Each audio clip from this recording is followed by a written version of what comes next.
জানিয়ে দিব এই মুহূর্তে আমাদের হাতে এসেছে বাংলাদেশের গুরুত্বপূর্ণ আপডেট সংবাদের শিরোনাম। শুরুতেই থাকছে তারেক রহমানের দেশে ফেরা ও নিরাপত্তা নিয়ে যা জানালেন সালাউদ্দিন। এবারে জানিয়ে দিব হাসিনার নির্দেশে হাদিকে গুলি করছে ছাত্রলীগ, বলছে দুলু। এদিকে হাদির উপর হামলা, গণতন্ত্রের উপরে আঘাত, বলছে বিএনপি নেতা মির্জা আব্বাস। আরও জানাবো রিজভী আজ যে বক্তব্য দিয়েছেন তা সত্য নয় বলে মন্তব্য ডিএমপি কমিশনারের। সব শেষে জানিয়ে দিব বাংলাদেশি নাবিকসহ তেলবাহী জাহাজ জব্দ করল ইরান। এতক্ষণ শুনছিলেন হাতে থাকা আপডেট সংবাদের শিরোনাম, এবারে বিস্তারিত। তবে তার আগে অনুরোধ রইল ভিডিওটিতে একটি লাইক এবং কমেন্ট করে জানিয়ে দিন ভিডিও সম্পর্কে আপনার মূল্যবান মতামত। আরও জানিয়ে দিন ভিডিওটি কোথা থেকে দেখছেন বা কোন জেলা থেকে দেখছেন। তারেক রহমানের দেশে ফেরা ও নিরাপত্তা নিয়ে যা জানালেন সালাউদ্দিন। দীর্ঘ প্রায় 18 বছর পর আগামী 25 ডিসেম্বর বিএনপির ভারপ্রাপ্ত চেয়ারম্যান তারেক রহমানের দেশে ফেরার ঘোষণা দিয়েছে দলটি। এর মধ্যেই ঢাকা 8 আসনের সম্ভাব্য স্বতন্ত্র প্রার্থী ও ইনকিলাব মঞ্চের আহ্বায়ক শরীফ ওসমান হাদির উপর প্রাণঘাতী হামলার ঘটনায় দেশে রাজনৈতিক অঙ্গন তোলপাড় হয়ে উঠেছে। এই প্রেক্ষাপটে তারেক রহমানের দেশে ফেরা ঘিরে নিরাপত্তা ইস্যুটি আরও গুরুত্ব পাচ্ছে। এদিকে শনিবার প্রধান উপদেষ্টার সঙ্গে সাক্ষাৎ করেন বিএনপির স্থায়ী কমিটির সদস্য সালাউদ্দিন আহমেদ ও মেজর হাফিজউদ্দিন আহমেদ। বৈঠক শেষে সাংবাদিকদের বিভিন্ন প্রশ্নের জবাব দেন সালাউদ্দিন আহমেদ। তিনি বলেন, ওসমান হাদির উপর হামলাকে বিচ্ছিন্ন কোনো ঘটনা হিসেবে দেখা হচ্ছে না। তার ভাষায়, নির্বাচনের তফসিল ঘোষিত হয়েছে 10 তারিখ। তারপরের দিনেই বাংলাদেশে একজন সম্ভাব্য জাতীয় সংসদ সদস্য পদপ্রার্থীর উপরে হামলা হলো। এই হামলার ধরন দেখে বোঝা যায় এটা পেশাদার শুটারের কাজ। তিনি আরও বলেন, আমরা ফ্যাসিবাদ বিরোধী জাতীয় ঐক্য অটুট রাখব, সুদৃঢ় রাখব। আমাদের মধ্যে রাজনৈতিক বিতর্ক হতে পারে, সামনে নির্বাচন, বিভিন্ন রকমের রাজনৈতিক বিতর্ক হবে, কিন্তু আমরা ওই পর্যায়ে বিতর্ক করব না যাতে আমাদের ঐক্য বিনষ্ট হয়। দীর্ঘ প্রায় 18 বছর পর তারেক রহমানের দেশে ফেরা ও তার নিরাপত্তার বিষয়ে এক প্রশ্নের জবাবে সালাউদ্দিন আহমেদ বলেন, সকল রাজনৈতিক নেতৃবৃন্দ যাতে নিরাপদে থাকে সে নিরাপত্তার ব্যবস্থা করার জন্য সরকার প্রতি আহ্বান জানিয়েছি আমরা। তিনি যোগ করেন, এ বিষয়টা আজ এখানে আলোচনায় হয়নি। অবশ্যই বিষয়টা আমাদের জন্য সর্বোচ্চ অগ্রাধিকার। আমরা দলীয়ভাবে চেষ্টা করব, সরকারকেও আহ্বান জানাবো যাতে তারেক জিয়া নিরাপত্তা নিশ্চিত করা হয়। তিনি আরও বলেন, কোনো আশঙ্কাকেই উড়িয়ে দিচ্ছি না, তবে সরকারের দায়িত্ব আছে, রাজনৈতিক দলগুলোর দায়িত্ব আছে, জনগণের সচেতনতা জরুরি। এ সময়ে তিনি স্বরাষ্ট্র মন্ত্রণালয়ে আইনশৃঙ্খলা রক্ষাকারী বাহিনী, যৌথ বাহিনী, সরকার, জনগণ ও রাজনৈতিক দলগুলোর সম্মিলিত উদ্যোগের উপর গুরুত্বারোপ করে বলেন, ইনশাল্লাহ এই ধরনের ঘটনা আমরা বন্ধ করতে পারব। হাসিনার নির্দেশে হাদিকে গুলি করছে ছাত্রলীগ, বলছে বিএনপি নেতা দুলু। বিএনপির কেন্দ্রীয় নেতা ও নাটোর 2 আসনে ধানের শীষের প্রার্থী অ্যাডভোকেট এম রুহুল কুদ্দুস তালুকদার দুলু বলেছেন, ইনকিলাব মঞ্চের মুখপাত্র শরীফ ওসমান হাদিকে ফ্যাসিস্ট শেখ হাসিনার নির্দেশেই ছাত্রলীগের খুনিরা গুলি করছে। হামলাকারী ঢাকার আদাবর থানা ছাত্রলীগের সভাপতি। শনিবার বেলা 11টার দিকে কেন্দ্রীয় কর্মসূচির অংশ হিসেবে জেলা বিএনপি আয়োজিত সমাবেশে তিনি সব কথা বলেন। তিনি বলেন, এ ঘটনার সঙ্গে হাসিনা ও পুরো আওয়ামী লীগ জড়িত। আওয়ামী লীগ এই হামলার মাধ্যমে শুধু হাদিকে হত্যা চেষ্টা নয়, পুরো দেশের মানুষকে ভয় দেখানোর অপচেষ্টা করছে। বাংলাদেশের গণতান্ত্রিক ধারাকে বানচাল করার উদ্দেশ্যে এ ঘটনা ঘটানো হয়েছে। এজন্য আমরা এখানে একত্রিত হয়েছি।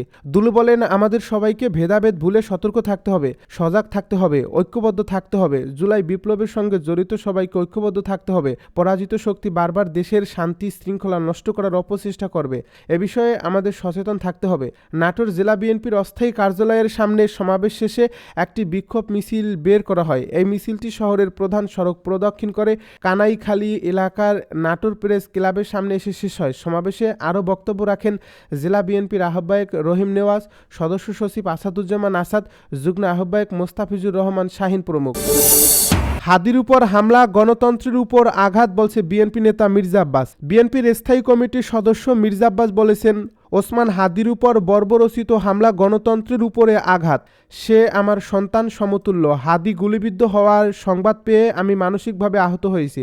এ আঘাত গণতন্ত্রের উপরে আঘাত। যারা এ আঘাত করছে তাদের কোনো হাত ভেঙে যারা এ আঘাত করেছে তাদের কালো হাত ভেঙে দিতে হবে। শনিবার বিএনপির নয়াপল্টন কার্যালয়ের সামনে ঢাকা মহানগর দক্ষিণ বিএনপি আয়োজিত ইনকিলাব মঞ্চের ওসমান হাদি গুলিবিদ্ধ হওয়ার ঘটনায় প্রতিবাদ জানিয়ে এবং সন্ত্রাসীদের গ্রেপ্তারের দাবিতে বিক্ষোভপূর্ব এক সমাবেশ সমাবেশে প্রধান অতিথির বক্তব্যে তিনি এসব কথা বলেন। বিএনপি নেতা মির্জা আব্বাস বলেন, দুপুর 2টায় হাদি গুলিবিদ্ধ হলেন, আর আধা ঘন্টা পরই একটি দল উত্তেজনা সৃষ্টির জন্য ফেসবুকে পোস্ট দেওয়া শুরু করে। আমি হাসপাতালে গিয়ে দেখতে পেলাম সবই পরিকল্পিত।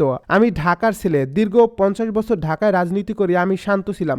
আমার নির্দেশনা পেলে তোমাদের তুলোধুনো করত। হাসপাতালে যারা এগুলো করছে তাদের হাদির সমর্থক নয়, তারাও অন্য একটি দলের সমর্থক। আমরা শান্ত না থাকলে হাদির চিকিৎসা ব্যাহত হতো। তারা চেয়েছিল হাদির চিকিৎসা যাতে ব্যাহত হয় এবং তিনি মারা যান। তিনি আরও বলেন, একটি দলের ষড়যন্ত্র আমরা 1971, 1986 সহ অনেক দেখেছি। এদের মূল শক্তি ষড়যন্ত্র। এরা স্থির রাষ্ট্র সহ্য করতে পারে না, তাই রাষ্ট্রকে সব সময়ই অস্থিতিশীল রাখতে চায়। হাদির উপর হামলা নিয়ে রিজভী আজ যে বক্তব্য দিয়েছেন তা সত্য নয় বলছে ডিএমপি কমিশনার। ইনকিলাব মঞ্চের মুখপাত্র ও ঢাকা 8 আসনের সম্ভাব্য স্বতন্ত্র প্রার্থী শরীফ ওসমান হাদির উপর হামলাকারী শিবিরের লোক ডিএমপি কমিশনারের বরাতে বিএনপির সিনিয়র যুগ্ম মহাসচিব রুহুল কবির রিজভী আজ যে বক্তব্য দিয়েছেন তা সত্য নয় বলে জানিয়েছেন ঢাকা মহানগর পুলিশ কমিশনার শেখ সাজ্জাদ আলী। আপনাকে কোট করে বিএনপির সিনিয়র যুগ্ম মহাসচিব রুহুল কবির রিজভী একটি বক্তব্য দিয়েছেন। সে সম্পর্কে জানতে চাইলে ডিএমপি কমিশনার গণমাধ্যমকে বলেন, আমি শুনেছি বেঘাস কথাবার্তা, ভুয়া, এমন একটি কোনো কথাবার্তা আমি বলিনি। ইতিমধ্যে একটি রিজেন্ডার দেওয়া হয়েছে। তিনি বলেন, এআই দিয়ে তৈরি করা একটি ছবি প্রচার করা হয়েছে, সেটি দেখেই তিনি ডিএমপি কমিশনারের বরাতে বেঘাস তথ্য ছড়িয়েছেন। এর আগে শনিবার দুপুরে নয়াপল্টনে শরীফ ওসমান হাদির উপর হামলার প্রতিবাদে বিক্ষোভ মিছিলের আগে সমাবেশে বিশেষ অতিথির বক্তব্যে রিজভী এসব কথা বলেন। বক্তব্যে রিজভী বলেন, 1-1.5 ঘন্টার মধ্যে ফেসবুকে দিয়ে দিলেন, তার মানে কি ঠাকুর ঘরে কেড়ে আমি কলা খাইনির মতো অবস্থা না? আপনি ঘোড়ার আগে গাড়ি জুড়িয়ে দিলেন। ঢাকা বিশ্ববিদ্যালয়ের সেই ছাত্রনেতা এখন তিনি বলেন, আজকে পুলিশ কমিশনার বলছে যে হত্যাকারীকে শনাক্ত করা হয়েছে সে শিবিরের লোক। এখন আমি বলি, এটা তো বিএনপির কোনো নেতার স্টেটমেন্ট না, এটা যারা তদন্তকারী কর্মকর্তা রয়েছেন, যারা রাষ্ট্রের আইনের স্বীকৃত সংস্থা, তারা বলছেন। এখন ফেসবুকে কি লিখবেন আমি সেই ছাত্রনেতাকে জিজ্ঞেস করতে চাই। রিজভী বলেন, তদন্ত হলো না, কিছু হলো না। এই এলাকায় বারবার এলেন মেয়র, তার সামাজিক অবস্থান, তার জাতীয় রাজনৈতিক অবস্থান বিবেচনা না করেই আপনি কেবল ইউনিভার্সিটির একটি ছাত্রনেতা হয়েছেন। আপনার চেয়ে 36 বছর আগে আমার ছাত্রনেতা আরেকটি বড় ইউনিভার্সিটির ভিপি হয়েও আমরা কোনো দিন অন্য কোনো দলের সিনিয়র নেতাকে এই ধরনের বাজে কথা বলে কখনো অভিহিত করিনি। আর আপনারা এটা করে দিলেন। পুলিশের পক্ষ থেকে জানানো হয়েছে হামলাকারী জামাত শিবিরের সঙ্গে জড়িত, অথচ ঢাকা বিশ্ববিদ্যালয়ের এক ছাত্রনেতা তদন্তের আগেই মির্জা আব্বাসের নাম বলে দিলেন। বাংলাদেশি নাবিকসহ তেলবাহী জাহাজ জব্দ করল ইরান। ওমান উপসাগরে 6 মিলিয়ন লিটার চোরাচালানকৃত ডিজেল বহনের অভিযোগে একটি তেলবাহী জাহাজ জব্দ করছে ইরান।